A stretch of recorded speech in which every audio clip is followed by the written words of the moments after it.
House. I call Grant Robertson.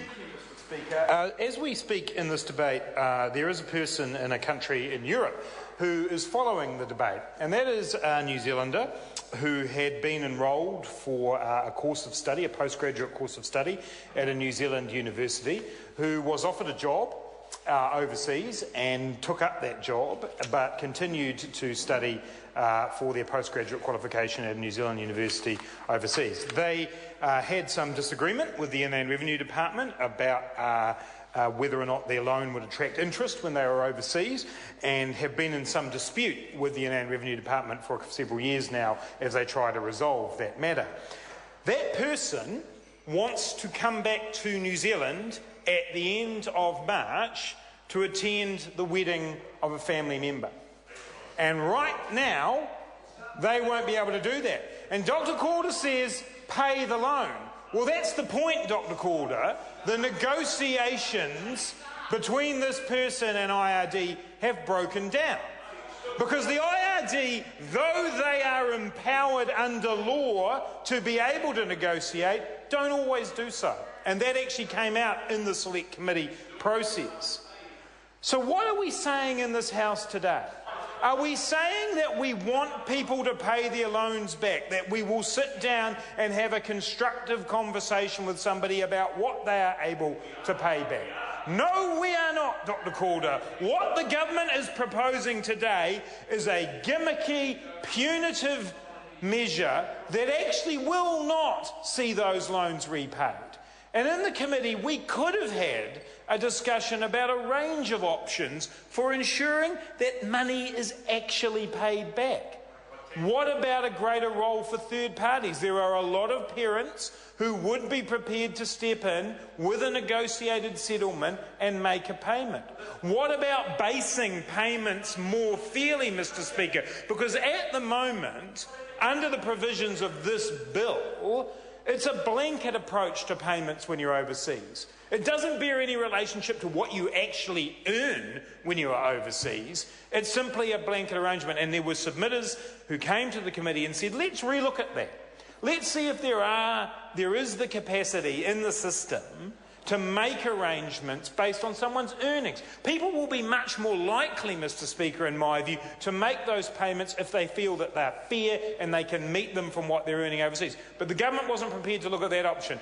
And Paul Goldsmith challenged us to say, well, what are the other options? Well, the other options are greater use of third-party repayment, parents, greater use of negotiation by the IRD for sensible sums of money, and a repayment scheme that is based on actual earnings. It is within the wherewithal and wit of the government to investigate those options. But instead, Mr. Speaker, what it has done is come to this House with what is effectively a gimmick, a distasteful gimmick, Mr. Speaker, because what it has the effect of is scaring off people like the student I talked about at the start, who now doesn't know if they can come back for their family wedding because they're still in dispute and still in discussion with the IRD and have a large outstanding loan balance. This aspect of the bill is nothing more than a gimmick.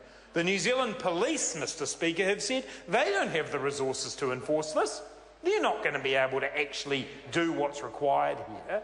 The IRD says they want to make an example of some people.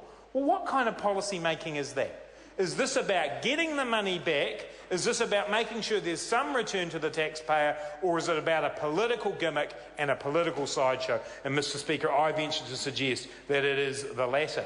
Because we haven't seen a proposal from the government to start moving in on this around tax evasion, have we?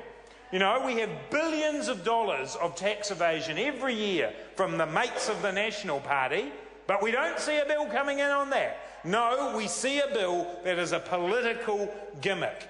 And it says again to this Parliament that this National Party has absolutely no commitment to expanding the range of people who are in tertiary education. And that is the really sad thing, Mr. Speaker. Paul Goldsmith, when he spoke, talked about some of the great things that the national government had done in the area of tertiary education and student loans. Well, I'm sorry to say that the reality is the opposite of that. Throughout the term of the last two national governments, we have seen attacks on the student loan scheme. We have seen reductions in the number of people who can access it. If you're over 55 years of age, you can't access the living cost component of student loans anymore because of what this national government's done. If you're over 40 years of age, you can only get 3 years' worth of student allowances at any time in your life. You want to come and retrain, might have been laid off, you got 3 years of allowances when you were 21 years old. That's it from National's point of view. You're on the scrap heap if you're in that position, on National's point of view. If you're over 65, you can't get access to the loan scheme. That's right, Tracy Martin says, a woman coming back, re-entering the career after raising children, no go if you're over 40 under the National Party. This comes from a National Party who hated the interest-free student loan scheme. John Key told this House he was going to oppose the student loan scheme with every bone, the interest-free student loan scheme with every bone in his body. But Stephen Joyce and John Key worked out they couldn't do that. They couldn't turn over interest-free student loans. They hate the fact that they're stuck with them, so little by little they unpick eligibility for student loans. Well, on this side of the House, Mr Speaker, we want to see more people in tertiary education. We think tertiary education is a public good.